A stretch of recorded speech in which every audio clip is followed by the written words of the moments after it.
Erkek ayal hukukubuz bir deydi. Doğru.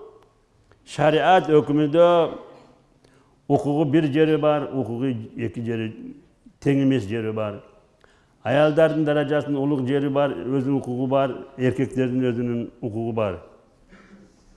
Maksat mana ayaldın hukuku iştebey oturup nafakatını jeş, uydan çıkmay turup uyda yaşao kılışlık, tirlik kılışlık. Bala törö berse, balasını kalasa süt beret, kalasa süt bermeydi. Yok, oşol balaga hiç bağa turgan ayla jol yok bolsa, munda şol ayaldın moyununa bayağı bağışlık farz bolup kaladı.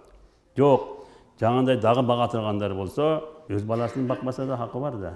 Mana bu ayaldın hukuku. Мындай эмес, аял базарга чыгып отуруп, 40 килолук сумканы мойнуга көтөрүп базарда жүрүшлүк бул hukuk эмес. Бир заманда айтылы.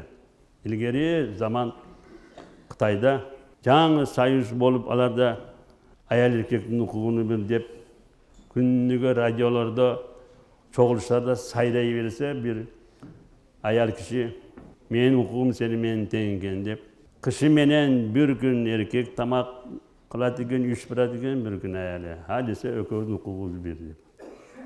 Анан жай болгондон кийин чыгып талака иштегенде насилкага таш салып алып hukugун бир катын көтөр деген экен.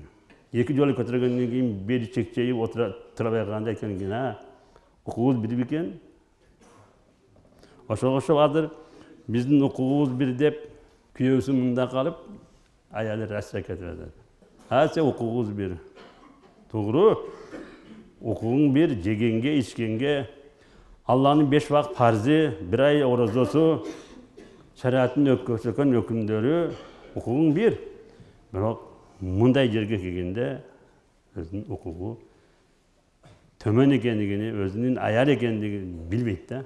Өзүнү кыйнап коюп атат.